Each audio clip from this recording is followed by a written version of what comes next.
Halo semuanya, saya Jennifer. Saya bertanggung jawab atas bagian UI, navigation system, dan fitur atmosfer di game ini.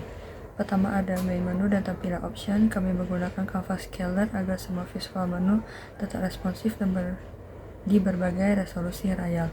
Selanjutnya ada about panel serta fitur baru yaitu clue panel. Panel ini berfungsi sebagai peringkat pop-up agar player tidak bisa naik ke lantai 2 sebelum mereka berhasil menemukan kuncinya terlebih dahulu.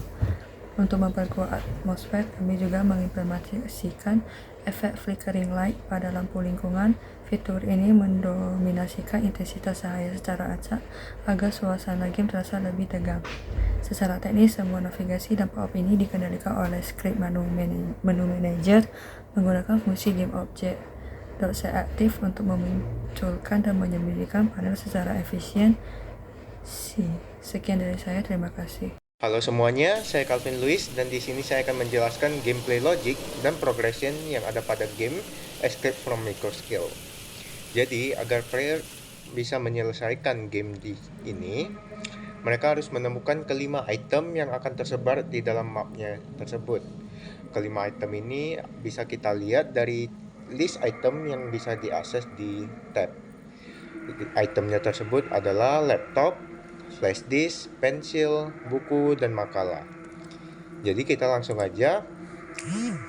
Kalau player telah menemukan salah satu item yang ada di list tersebut, maka skor yang ada di atas akan bertambah 1 untuk setiap item yang sudah didapatkan. Jadi di sini pensilnya sudah didapatkan, jadi skornya bertambah menjadi 1 dari 5 item tersebut. Jadi langsung kita skip aja ketika kita mendapatkan kelima item tersebut. Agar player bisa keluar dari gedung Microskill, maka dia harus mendapatkan kelima item yang ada di dalam list.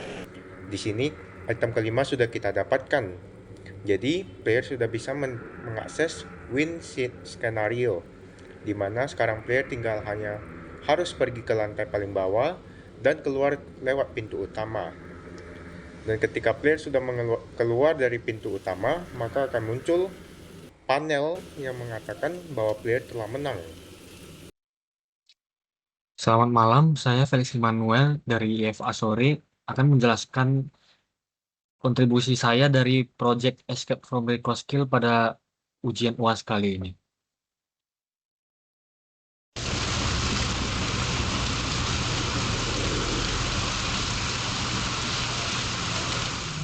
Yang pertama, peran yang saya kerjakan adalah saya mengatur kontrol untuk penggunanya sesuai dengan kontrol standar seperti game-game yang ada pada PC, yaitu WASD, spasi untuk lompat, C untuk jongkok, dan shift untuk berlari.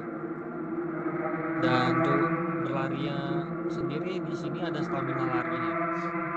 Jadi player akan lebih mempunyai challenge saat menyelesaikan misi-misi ini. Jadi setelah stamina larinya habis, maka pemain dipaksa untuk berjalan normal terlebih dahulu. Maka stamina larinya akan terisi sendiri. Lalu berikutnya yang saya kerjakan juga ada center. Di sini senternya juga memiliki baterainya. Ketika kita matikan senternya, maka baterainya akan recharge secara sendiri. Kemudian yang saya kerjakan juga ada interaksi teksnya. Seperti interaksi di sini, jika kita ada menemukan item seperti kunci, barang, atau pintu, maka akan muncul teks seperti ini. Ketika kita tekan E-nya, maka item akan terambil. Setelah kita mengambil itemnya, maka akan muncul notifikasi. Seperti pada kunci ini, contohnya saya ambil, maka akan ada notifikasi kunci ruangan 1 telah didapat. Contoh interaksi lainnya adalah seperti ini, interaksi pada pintu.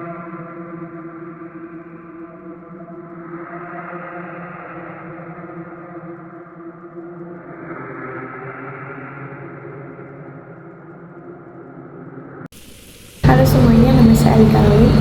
Di bagian environment dan event logic, fokus kami adalah mengatur logika kejadian di dalam game agar suasana terasa lebih interaktif dan mencekam.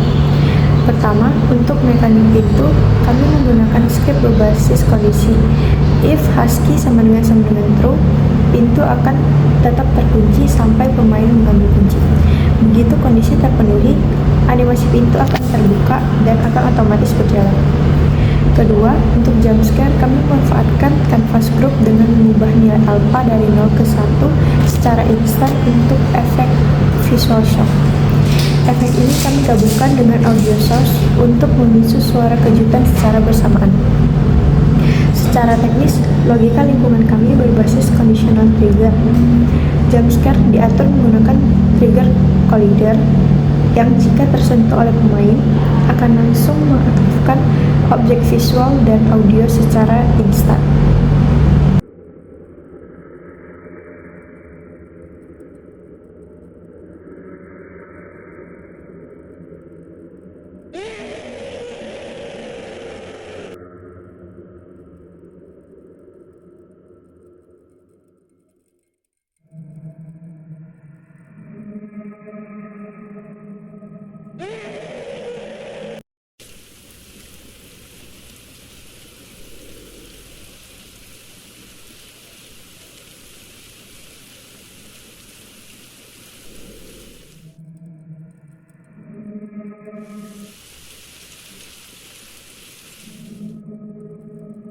Halo, perkenalkan nama saya Lipardo. Dalam proyek Escape from Microscale ini, peran saya adalah sebagai integrator dan build game. Tugas saya mencakup beberapa aspek teknis, yaitu manajemen aset. Saya bertanggung jawab dalam mencari aset-aset yang diperlukan dalam game ini, mulai dari model 3D hingga sound effect, serta memastikan semua terintegrasi dengan sistem yang dikembangkan rekan-rekan saya. Lalu saya membuat pengembangan AI hantu. Saya mengimplementasikan sistem AI menggunakan Navmesh Agent dengan deteksi berbasis radius. Nanti saya akan demokan bagian AI hantunya. Lalu saya membuat sistem clue atau trigger clue agar nanti jika diklik kertasnya muncul panel clue. Lalu pembaruan status OK, jika kita klik tombol OK nanti akan langsung tertutup. Dan optimasi dan integrasi, memperbaiki alur input player agar kontrolnya lebih responsif. Dan terakhir saya juga membuat build gamenya. Ini saya akan demokan bagian AI hantunya. Ini bisa dilihat, ini radius merah dan kuning adalah radius utama dari hantu. Jika player berada dalam lingkaran ini, maka hantu akan mendeteksi player dan akan mengejarnya. Jika player tertangkap, nanti player akan ditampilkan jump scare-nya. Kita akan cari hantunya.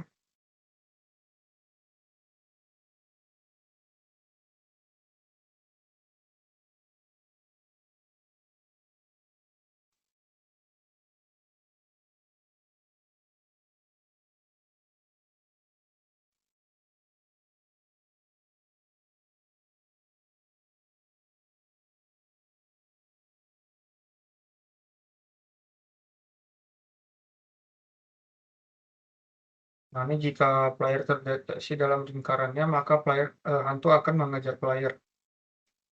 Tapi jika player berada di belakang, maka hantu akan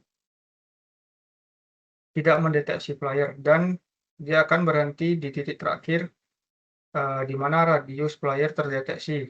Jika tidak terdeteksi lagi, maka hantu akan kembali ke mode patroli. Jika player ditangkap oleh hantu, maka akan terkeluarkan scene jump scare.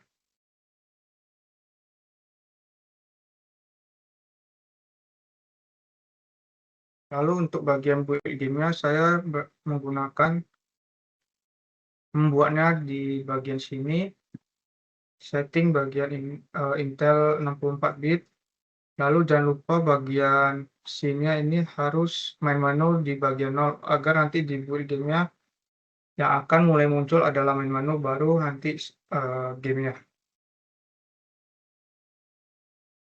Lalu tinggal saja klik build and run. Nanti akan disuruh pilih file mana, folder mana yang folder mana yang akan disimpan. Jika sudah selesai, nanti dia akan menjadi file seperti ini. Untuk run-nya tinggal klik bagian ini saja.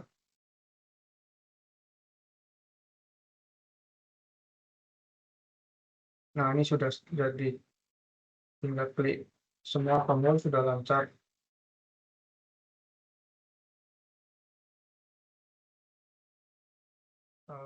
Saya akan menjelaskan bagian logika kode AI hantu. Ini untuk bagian radius sudah ditetapkan jaraknya terlebih dahulu. Ini contohnya radius penglihatan, sudut pandang, ketenaran, jarak tangkap, dan banyak lagi. Nah, lalu bagian kode ini ini jika player tertangkap maka akan mengeluarkan picu jump scare. Lalu jika terdeteksi player akan dikejar oleh hantu. Lalu bagian pergerakan sembunyi ini jika player saat dikejar oleh hantu, lalu player bersembunyi di balik tembok, maka ini akan nyala. Lalu player akan berdiri di titik terakhir player di mana maksudnya hantu akan berdiri di titik terakhir di mana player terdeteksi. Lalu akan berdiri stay selama 5 detik. Lalu jika memang sudah tidak ada player, maka akan mengeluarkan set lokasi patroli acak baru, di mana nanti hantu akan kembali lagi patroli ke ruang-ruangan lain. Untuk picu jump scare, ini jika tertangkap, nanti dia akan mengeluarkan panel jump scare dan suara jump scare-nya. Untuk gizmo select ini radiusnya, radius hantu. Kalau terima boost, ini jika player mendapatkan item-item yang perlu dicari, kelima item itu misalnya buku, pensil, laptop, makalah, dan satu lagi flash disk. Setiap mendapatkan item, maka hantu akan mendapatkan boost kecepatan. Sekian dari penjelasan logika AI hantunya. Terima kasih.